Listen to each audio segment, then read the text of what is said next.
Nobody called for help. That was the first strange thing. By the time anyone noticed something was wrong, hours had already passed.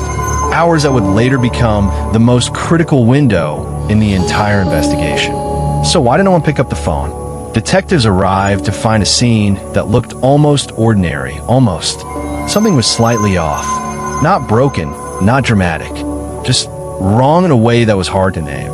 What do you call it when everything appears normal, but something in your gut tells you it absolutely isn't? The first officers on scene walked through it twice. Then they called in more units. Then they called in someone else entirely. What had they found that required that many people to make sense of? There were messages that hadn't been answered. There was a timeline that looked clean on the surface, but the more investigators pulled at it, the more it unraveled. One detail kept coming back. A small, overlooked detail that everyone had seen and nobody had questioned. Until someone finally did. This is the story of what happens when the thing hiding in plain sight is the very thing that changes everything.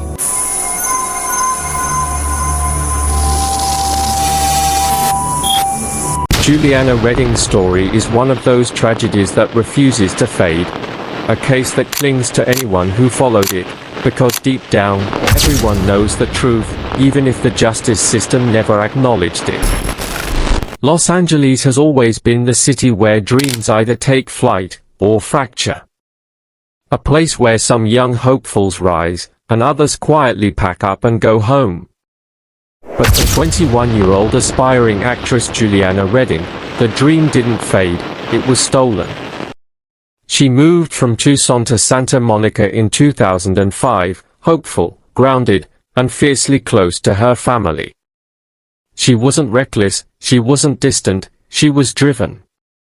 She called her parents almost every day, sharing her hopes of one day opening her own boutique, or maybe even running her own business. She was building a life, slowly, surely. But by March 2008, that hopeful life would take a turn so dark, her family is still searching for answers they may never receive. It began on March 16, when Juliana's mother, Patricia, realized something was off. Juliana had gone out to play golf the day before, then returned home to watch her usual Seinfeld reruns. A calm night. Nothing unusual. But the next day? Silence. Her neighbors hadn't seen her. Her dog was locked inside. And her phone, normally glued to her hand, was dead quiet. Patricia tried to stay calm. But by 6 p.m., that uneasy feeling hardened into fear. She called police, begging for a welfare check. When officers arrived, Juliana's car was still in the driveway. No signs of forced entry. Nothing immediately alarming, until they stepped inside. A heavy, suffocating smell of natural gas filled the bungalow. A candle burned near the entrance. And the stove, someone had turned the burners on, intentionally. One spark. One shift. One breath too close, and the entire home would have been blown apart, erasing every trace of what happened inside. And then, they found her. Juliana was in her bedroom.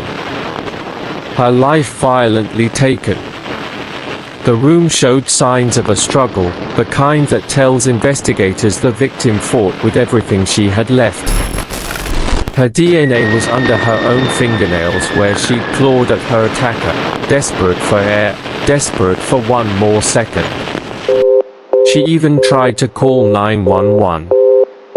The call never connected. Neighbors later remembered hearing furniture moving and someone shouting around 9:53 p.m., but like so many of us, they assumed it was nothing. Just life happening. But inside that bungalow, Juliana was fighting for hers. Police were left with few leads, until her father mentioned a name. John Gilmore. A volatile on-and-off boyfriend with a history of anger. The type who once kicked in her car door. Another time, He broke into her home during an argument. He was a red flag with legs. But when investigators pulled security footage from that night, it told a different story. Gilmore was at a Jack in the Box, then a convenience store, then a house party, confirmed by multiple witnesses. He wasn't the killer. And then the forensic tests came back. The DNA in the bungalow? Not a man's. A woman's. Detectives were forced to rethink everything. They combed through Juliana's friendships, her workplace, classmates, rumors of jealousy, competition, old grudges, but every woman they tested came up clean. Every lead evaporated. Until another man stepped into focus, Dr. Munir Uwaida. Juliana met him while working in a restaurant. He offered her a job, then a home, then a lavish lifestyle funded by money he seemed to have in endless supply. For a moment, it looked like opportunity. But soon, the truth began to show through the cracks. He was controlling, manipulative, and dangerously infatuated. He even proposed to her, promising a luxury car, promising a life she never asked for. But Juliana wasn't naive. She sensed something was off. When her father dug deeper, he discovered a devastating truth: Munir was married, with 3 children, in Lebanon. Juliana cut him off completely.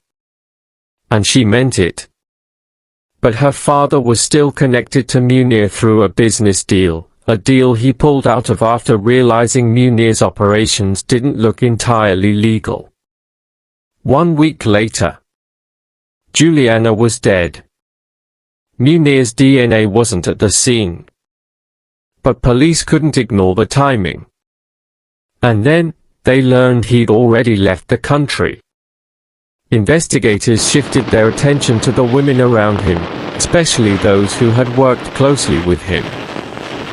One name rose to the top: Kelly Sapak, 47 years old, a former real estate broker, and someone Munir had transferred over $1 million to in just 18 months. Detectives placed Pak under surveillance. They collected her DNA secretly, from a cigarette but she discarded. The results were undeniable. Her DNA was everywhere inside Juliana's bungalow, on Juliana's phone, on her clothes, on the locks on the front door, on the stove in the kitchen, on her throat. This wasn't accidental. This wasn't secondary transfer. This wasn't coincidence. Pak was arrested. Munir disappeared, almost certainly warned and protected overseas. The prosecution believed Munir ordered Pak to intimidate Juliana as revenge, either for leaving him or for damaging his business deal. They believed Pak was his enforcer. They believed the confrontation escalated, and Juliana paid with her life. But in court, everything collapsed. The judge ruled that prosecutors couldn't mention the hit job theory without direct evidence connecting Munir to the order. The jury never heard the full story, just the DNA. Just the physical proof. Just the fragments. Pak's lawyers crafted doubt like a weapon. She wasn't there. It was secondary transfer. It came from old objects. She's innocent. And somehow, it worked. In 2013, after years of delays and a broken system, Kelly Sapak was found not guilty. Juliana's family watched her walk out of the courthouse, free, smirking, untouched, and the one man connecting them all, Munir, remained safely overseas, protected by a country with no extradition treaty. A man responsible for millions in medical fraud. A man whose patients accused him of disfigurement. A man who bragged about hiring a female James Bond. A man who simply vanished. Years later, he was arrested in Germany for fraud, but was freed again.